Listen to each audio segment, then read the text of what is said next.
बिस्मिल्लाहिर्रहमानिर्रहीम। तो आज हम लोग अपने लेटेक्स के सेकंड ट्यूटोरियल में देखेंगे कि हम लेटेक्स पर कोई भी एक पैराग्राफ कैसे लिखेंगे। लेकिन उससे भी पहले हम ये देखेंगे कि लेटेक्स पर हम कोई भी डॉक्यूमेंट स्टार्ट किस तरह से कर सकते हैं और फिर हम इसमें एक सिंपल सी इक्वेशन ऐड करना सीखेंगे।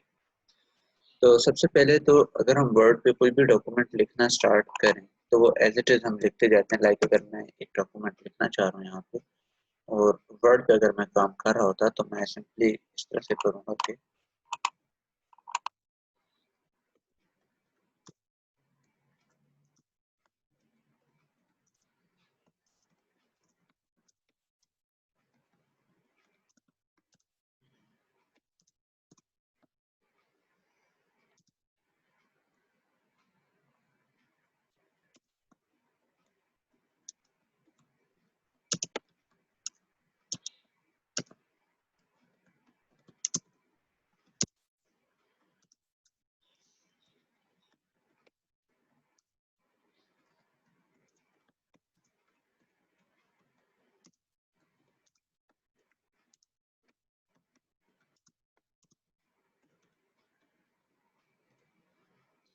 अगर वर्ड पे मैं किसी भी दो लफ्जों के बीच में स्पेस ज्यादा दे दूं या गलती से एंटर दबा दूं लाइक यहाँ पे और फिर मैं यहाँ पे स्पेस ज्यादा दे दूं, यहाँ पे एंटर दबा दूं, तो ये डॉक्यूमेंट मेरे पास अगर मैं वर्ड पे इस तरह से लिखूंगा तो वो एज इट इज मुझे आउटपुट में शो होगा जब मैं उसकी पीडीएफ बनाऊंगा। बट यहाँ पे लेटेक्स में अगर मैं इसकी पीडीएफ बनाने की कोशिश करूँ, ये वो बटन है जो कि इसकी पीडीएफ बना के मुझे इसके सामने आउटपुट देगा। बट इससे पहले जब अगर ये कंपाइल इसको कर रहा है तो सबसे पहले तो हम इसको सेव करेंगे। सेव करने के लिए कोशिश कीजिएगा कि तमाम को एक ही जगह पे सेव किया जाए। हम इन सब फाइल्स को डॉक्यूमेंट्स में सेव किया करेंगे।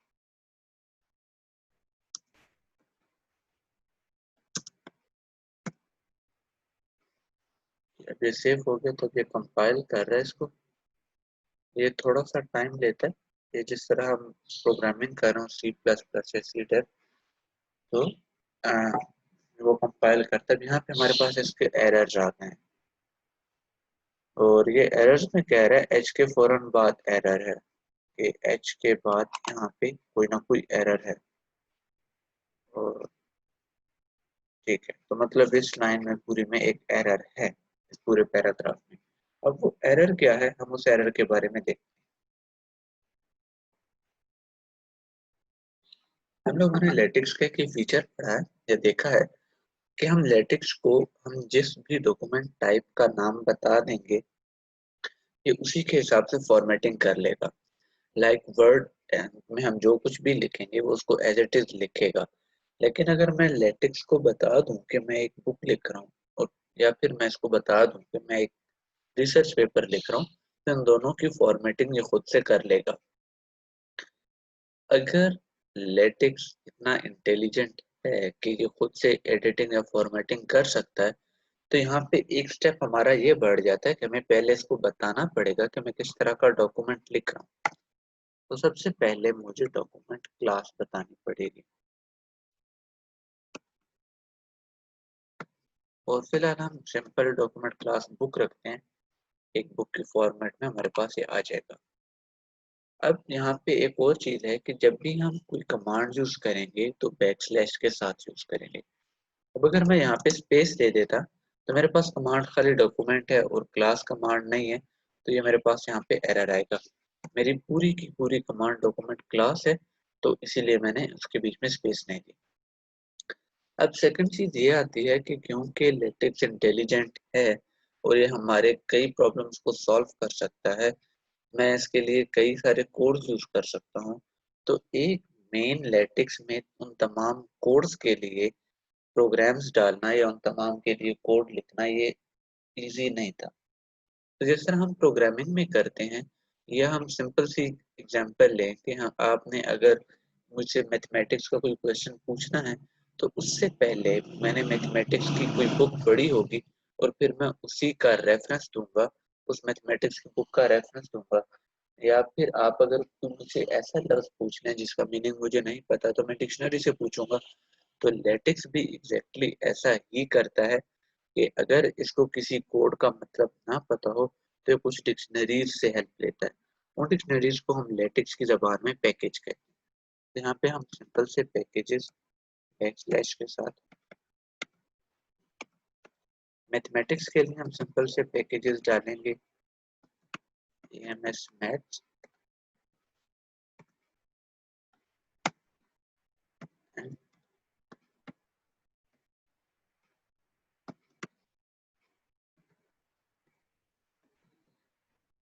Com math.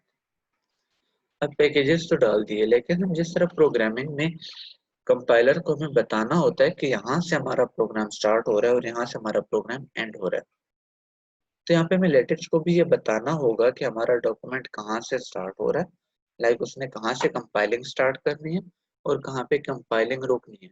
उसके लिए हम इसको बता देंगे कि यहाँ से बिगिन हो रहा है हमारा डॉक्यूमेंट,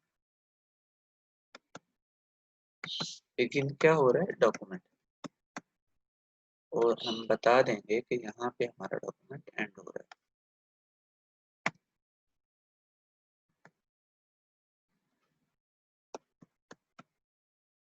अब अगर हम इसको कंपाइल करें,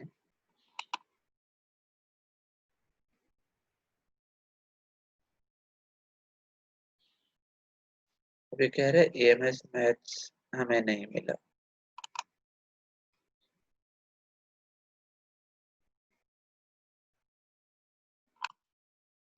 जी, तो यहाँ पे एक्चुअली हम लोगों ने एएमएस मैथ लिखना था, तो वो मैंने मैथ्स हम जो बोलते हैं तो उस वजह से मैंने मैथ्स लिख दिया था। अब अगर हम इसको कंपाइल करें तो अब जब ये देखिए काफी सारा इसने टाइम लिया, थोड़ा सा इस पैराग्राफ की निस्बत टाइम लिया। और अगर अब हम इसकी आउटपुट देखें, हमारे पास आउटपुट है और इसने कहीं पे भी एक्स्ट्रा स्पेसेस नहीं दी और ना ही उसने नेक्स्ट लाइन्स में जा जाके लिखा है। जैसे हमने यहाँ पे बिला वजह की हम नेक्स्ट लाइन्स में जा रहे थे तो इसने वो चीज नहीं की और साथ में उसने स्पेसेस भी कम कर दी। अब लेटेक्स का ये असूल है कि वो जब भी नया पैराग्राफ स्टार्ट करेगा तो उसमें ये इस तरह की स्पेस देगा। अब अगर मुझे वाकई अपने आउटपुट में कहीं पे लाइन छोड़नी हो तो फिर क्या करना होगा? तो फिर हमारे पास इसका एक तरीका ये है कि हम यहाँ पे एक खाली लाइन छोड़ के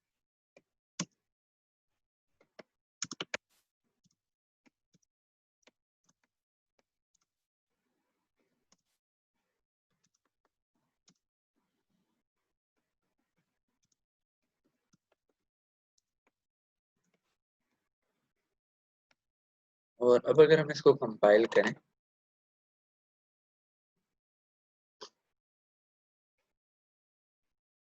तो अब देखें इसने उसको नेक्स्ट पैराग्राफ बनाकर लिखा है और नेक्स्ट लाइन में जाके लिखा है।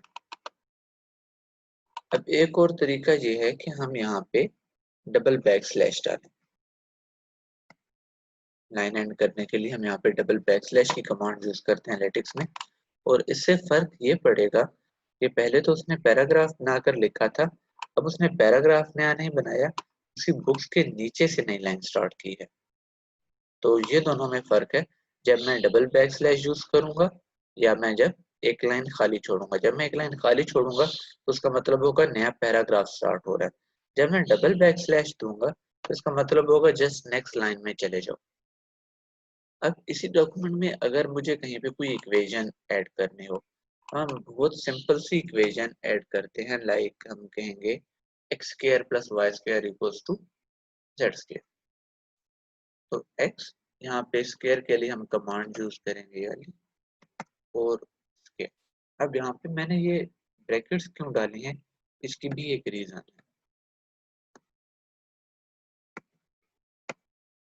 अगर मैं ये वाली ब्रैकेट्स यहाँ पे ना डालूं तो पावर साइन के बाद जो कुछ भी मैं लिखूंगा, अब ये इस x के साथ ये 2 पावर है या 2 प्लस वाई पूरा पावर है। अब ये कौन इसको कंपाइलर को बताएगा? तो कंपाइलर के लिए हम जितना ईज पैदा कर सकें, जितनी उसके लिए आसानी पैदा कर सकें, उतना हमारे लिए बेहतर है कि ये एरर नहीं देगा। Equals to Z square. अब अगर मैं इसको कंपाइल करूं, मैंने मैथमेटिक्स के दोनों पैकेजेस इंक्लूड किए हुए हैं, तो यहाँ पे मुझे एरर नहीं आना चाहिए।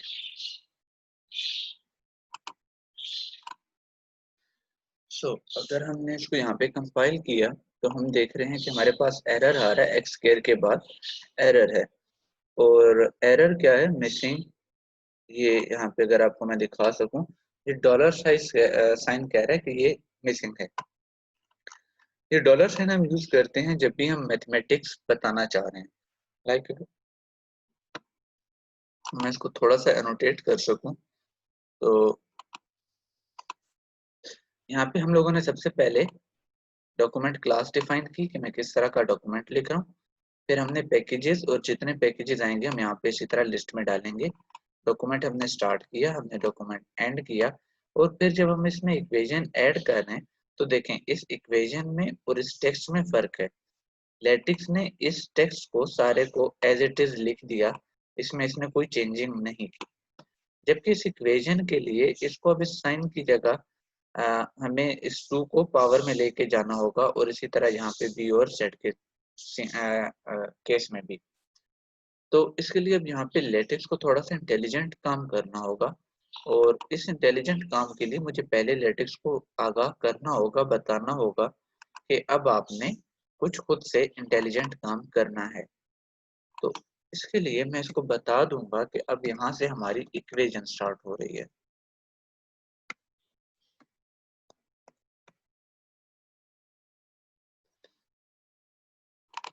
और एंड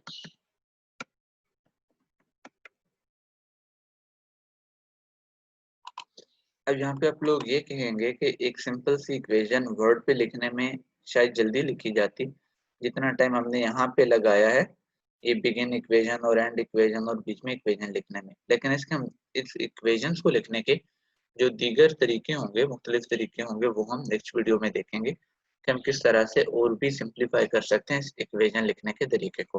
अब ये अगर हम आउटपुट की तरफ आए तो आउटपुट में देखें तो हमारे पास equation X square plus Y square equals to Z square आ चुकी है, और साथ में उसने इक्वेशन नंबर 1 भी दे दिया।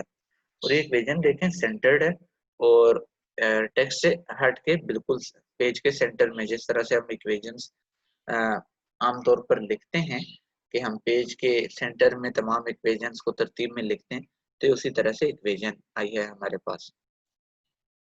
आज की वीडियो के लिए इतना ही होगा। अगली जो हमारा ट्यूटोरियल होगा, थर्ड वीडियो, उसमें हम लोग देखेंगे कि हम लोग किस तरह की इक्वेशंस, हमारे पास इक्वेशंस की क्या क्या टाइप्स हैं और हम किस तरह से उनको लिख सकते हैं, और फिर हम कुछ स्पेशल इक्वेशंस जैसे हम कॉमनली यूज करते हैं हम उनके लिए देखेंगे कि हम किस तरह से कोड लिख सकते हैं। शुक्रिया।